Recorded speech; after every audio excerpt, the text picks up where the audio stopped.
What's up, guys? Welcome back to Newswave. So as we head towards E3 here in a couple of weeks, there's a lot of talk, of course, around rumored games and different leaks that are basically letting us know what could be announced here at E3. And now there is an interesting data mine that's made its way online, pointing out some references to the Switch in a certain game. We're going to go over that here today. Also, we're going to be talking about CD Projekt and Cyberpunk 2077 as we had their recent financials reported, and it turns out Cyberpunk is disappointed once again. Oh, and we're also going to talk about a big gaming event coming up here that's now been announced that I'm sure is going to reveal a bunch of games and also answer a big question we've all been asking. Guys, if you enjoy these videos, make sure that like button helps out a ton. If you're new here to the Spawn Wave channel, make sure you subscribe down below. And we're going to start today with an update to a story yesterday, one that was kind of mentioned a bit, that having to do with that Metroid listing at Walmart Canada. We can see this over on Twitter, where they said Walmart Canada Gaming, wondering what that Metroid listing is on Walmart Canada's site. It's a placeholder for Metroid Prime 4 and has been present on our site since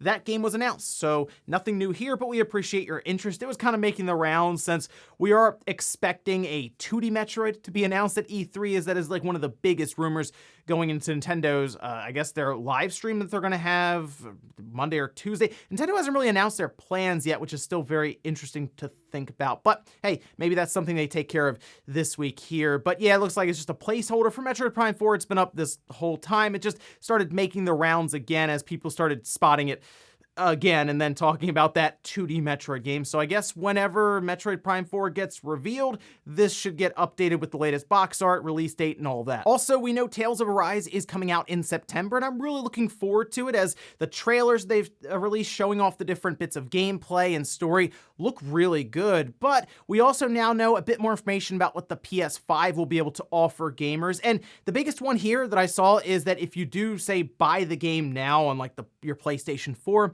you will be able to upgrade it and take advantage of all of the PS5 features for free. I know we've kind of been like touch and go with that. Some games will allow you to do that, others will not. It does appear that for Tales of Arise, it's just a free upgrade path straight up, which is cool. And then we also found out things about the SSD being leveraged so that getting into battles will be like instantaneous, basically. Very, very quick. They will also be taking advantage of the advanced haptic feedback, which could lead to some pretty cool things, since we've seen Returnal, for example, kind of tie in the advanced haptic feedback rumble with sound. So like when raindrops are hitting around you kind of get that noise, but then you also get the feeling of it with the rumble. So I'm looking forward to see what they can do here with Tales of Arise and the different features of the PS5. And of course, we know there will be a quality and performance mode that you can choose between. So looking pretty good right now for Tales of Arise and Next Gen. Oh, and we know Ratchet and Clank is finally out next week, just ahead of E3. And now we know when we can look forward to those reviews dropping, because that is going to be a very interesting day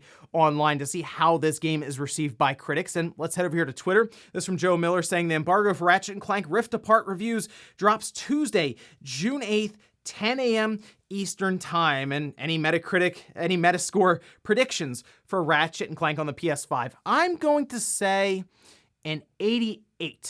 I think it's going to be really praised as as probably the best looking game ever released, at least now. Of course, we'll get through the PS5 and the Series X generation. I'm sure more games will come out, like say God of War as an example, that look even better. But from what we've seen just from the gameplay, yes, this is certainly going to be one of those games you put on to show off what the PlayStation 5 can do. That, and of course, kind of jumping between dimensions, showing off how fast the SSD is with the PlayStation 5. I'm looking forward to it, and like I said, that's going to be a very interesting day when those review scores start dropping to see what this big time exclusive from Insomniac on Sony side is able to do. So let me know your best predictions down below for a Metacritic score around Ratchet and Clank Rift Apart. And guys, with some of the quick news out of the way, let's get into the bigger stuff. Let's start right away with one of the latest rumors around a game that could be announced for the Switch here coming up, and a lot of it has to do with a recently found file through a data mine on Nier Replicant, a game that's come out very recently on the PlayStation 4. Picked it up there, was playing it, having a good time with it. But the idea of it going to the Switch isn't really that surprising necessarily based on how well the Switch has performed sales-wise in Japan, but we can actually see this here. This is a screenshot that was posted up. It's posted all over Reddit and then also on Twitter and other forums, where we can see it's highlighted here, this line of code that shows the GX quality or graphics quality, and you can see nx.bx. And the biggest thing here that's being pointed out is that in the code for these different graphics preset files, they will actually refer to these different systems through their code names, whether it's Orbis or Durango. For example, Durango on the Xbox, Orbis on the PlayStation side, and then naturally NX on Nintendo's side. However, as they were continuing to go through this, they realized that that kind of preset code isn't actually used in like the final code and call for the game. So what a lot of people are now assuming is this may have been something that was being worked on as they were going through initial development and either scrapped the idea or kind of put it off to be worked on later, which, I mean, it's not surprising. How many games do we see go to the Switch way late? Like, for example, I have a strong feeling Dragon Ball Z Kakarot could be announced through E3, and that game feels like it came out forever ago on like the Xbox and the PlayStation and all of this, but these late ports to the Switch still sell well, like well enough for third parties to continue to do it, and it's hard to ignore that install size there. Now, Nier Replicant, like I said, makes sense, but I would also expect like Nier Automata to come over as well, provided they're able to make it work correctly and up to their standards, you know, on the Switch there, because I feel like Replicant would probably work fine, whereas I could see them saying, okay, Automata, that one may be giving us some hangups here, whether it's through frame rate or resolution or anything there. Hey, maybe that's a game that they're looking at as something that could show up on the rumored Switch Pro or Super Nintendo Switch. There's also the idea of there being an issue when it comes to file size around Nier Automata, as getting that one on a cartridge could be a whole thing. We've heard that Panic Button has had to work some real magic on some of these different games when it comes to just compression. Now, just to go back over this over on Reddit, where they were kind of going through this a bit more, they say additional context is that the file which contains those references doesn't seem to be used by the game anymore. Normally, if a reference file is missing, deleted, or renamed, the game will crash on loading. However, deleting this one seems to have no impact on it whatsoever, so probably bits of engine were redesigned or at later stage, and this file was never removed. Thus, it reflects state of the game at certain point in development, which may not even be indicative of launch version. So unfortunately, as this was being passed around quite a bit as it being proof that there is a Switch version that will happen, it's still up in the air here. I just wouldn't be surprised based on Nier Replicant and the fact that the Switch is super hot right now. If they can get that to work on the Switch well enough, and even if they have to cut the frame rate down or something for Nier Replicant versus Nier Automata, I feel like they'll do it. So we'll see. I mean, this is a game from Square, and Square, like I said, I think is going to have a really, really good showing, and it wouldn't shock me if they showed up and said, yeah, we're going to drop these different Nier titles onto the Switch as well. Next up, let's talk about CD Projekt and Cyberpunk 2077, as we had some financial results from Q1, and of course, they'd be comparing it to the previous year's Q1, and Cyberpunk's out. So you would expect it to at least be doing as well as last year, or at least be able to beat last year by a fair margin, considering Cyberpunk 2077 is such a massive game for them. Well, it turns out it was almost break even with last year's Q1, and actually that falls well below expectations. We can see this here. This was posted up by Nebellion saying CD Projekt's Q1 net profit missed market expectations, down 64.7%. CD Projekt did not give an updated sales number for Cyberpunk 2077 today. Apparently they were kind of like avoiding releasing actual numbers, or even rumors that it might have been less than 1 million units sold in this last quarter, which is hard to wrap your head around with how much hype was going into this game. CD Projekt will start high budget developments in 2022 in parallel and also look into acquisitions. My favorite part though is they did their roadmap, which you can see here, just kind of going over their plans going forward here. I feel like we've seen this several times, but you can see they have their release, then they have through 2021, which is just a bunch of patches and hot fixes, and then we have like the free DLCs, multiple patches and updated, and new gen edition coming in second half. That's for 2020 going to 2022, it looks like there. And again, they're going to try to relaunch this thing basically, but the best chart is the one that shows how the overall crashes of the game itself have fallen as different patches have come out. But I noticed they didn't really give us the data on the y-axis, just, the different months as they released more and more hot fixes. So, I mean, this could be either really impressive or not very impressive at all. I mean, they basically show the crash rate here. It's unfortunate they don't give us all the information we need to decide how good that line chart actually is. Also, we can obviously see how bad the situation is if they had to come up with an entire chart to show how the crash rate is slowly working its way down as they release these different hotfixes. Anyway, according to Reuters, a company official in the conference call said the general situation, as long as we are not back on the Sony store, has not changed. One of the leading marketplaces for us is not available, and we generate most of the sales on the PC and digital channels. And that's the biggest thing here. It's still not on the PlayStation store.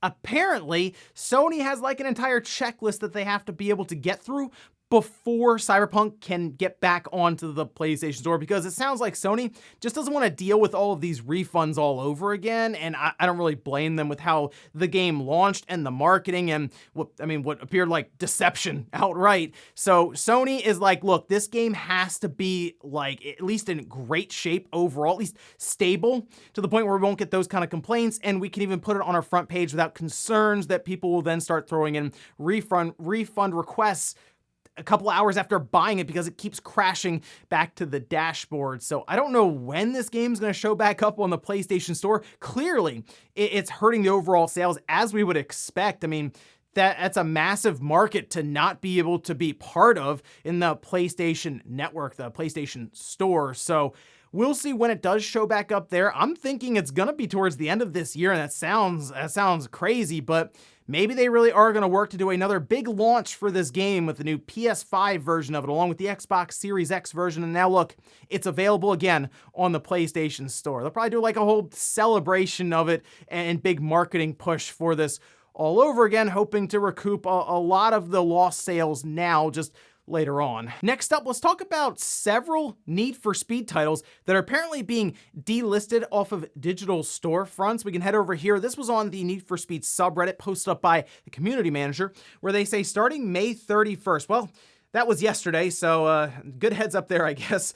Need for Speed Carbon, Need for Speed Undercover, Need for Speed Shift, Need for Speed Shift 2, Unleashed, and Need for Speed The Run will be removed from digital storefronts, and you will no longer be able to purchase them. In-game stores will also be closed down from May 31st. This is in preparation for the retirement of the online services for these titles, which will happen on August 31st, 2021.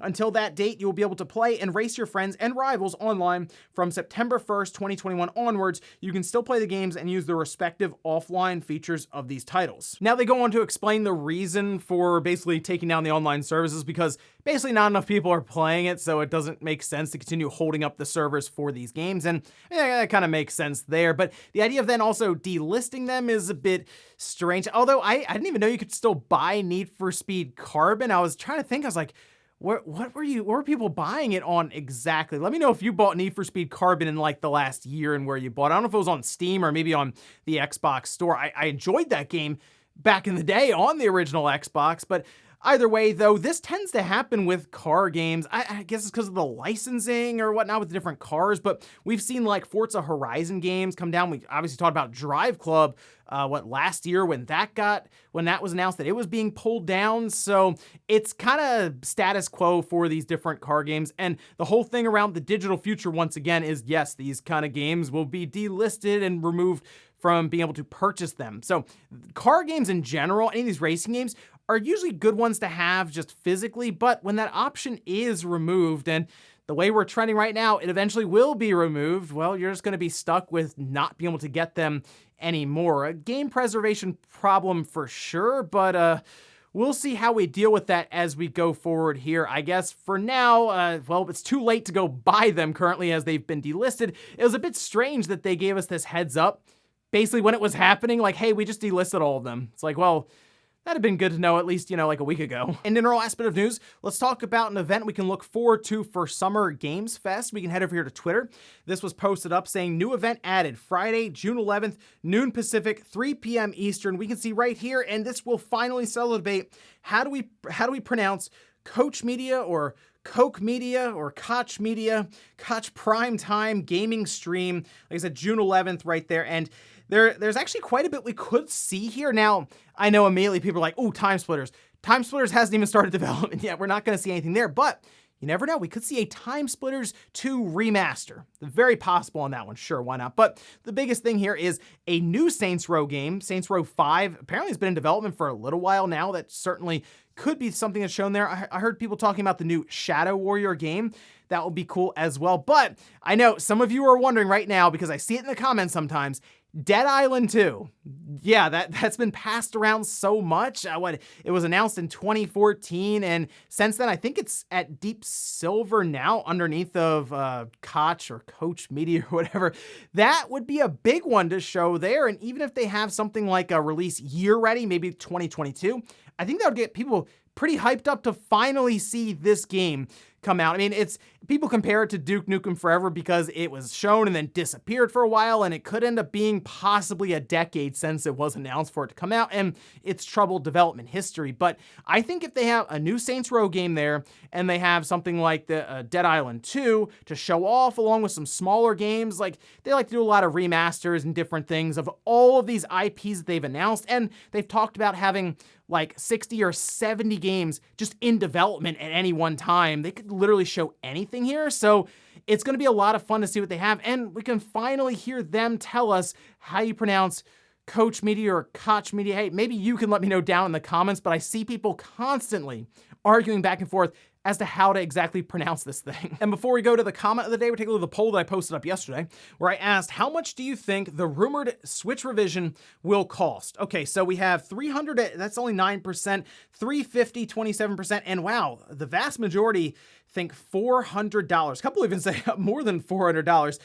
400, I guess, makes sense if you are thinking that it's going to be like 3 different systems on the market. The Switch Lite, the regular Switch we know now, and then this Switch Pro or this new Nintendo Switch. But if the rumors around this one replacing the current Switch are correct, I kind of think 350 is where Nintendo would try to place this thing, because then they could eventually get to the point where they price drop it down, or who knows, maybe they're thinking, you know what, we don't have to price drop this thing. We can keep it at 350. We'll show off these newer features like OLED and better frame rates, better resolution. They'll put 4K on the box into them. That's probably worth the extra $50. And if you don't want to spend that, then you can just get the Switch Lite. So it'll be really interesting to see how all this goes down. Again, the reports from Bloomberg, corroborated by Eurogamer, say we're going to find out in the next week to week and a half. So we'll see. And we'll finish up with the comment of the day as you're seeing here. This is from Illustrator saying, why are all so impatient about a Switch Pro announcement? We all know Nintendo will wait up to an hour after John has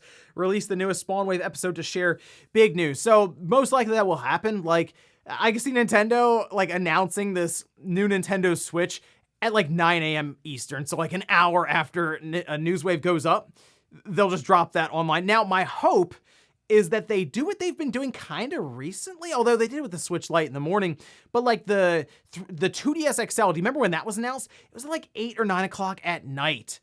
Out of nowhere, they're just like, oh, yep, 2DS XL. And everyone was kind of scratching their head like, what? We're all talking about the Switch. Why are you doing a 3DS revision? Or I think even the NX was announced at night for the first time on Twitter. So I'm hoping that's the direction they go, because then I can get it into Newswave for the next day. But we'll see. At this point, everyone's just on Switch Pro watch, waiting for Nintendo to drop the news. So here's hoping it's sooner rather than later. And ladies and gentlemen, that's going to do it here for Newswave. If you enjoyed this video, guys, hit that like button. It really helps out. If not, hit the dislike. Leave comments down below about everything we talked about here today. Where's the Cyberpunk 2077 sales? Kind of disappointing, missing expectations by quite a bit there. Really, it's going to come down to when they can get back on the PlayStation Store, so let me know when you think that'll happen. Also, what about Nier on the Switch? Do you think that's something that Square could be announcing at E3 here in a week or so? And then this whole thing around Coach or Koch Media coming up here, do you think they're going to talk Dead Island 2 or even a new Saints Row game? Thanks guys for watching, and I'll see you next time.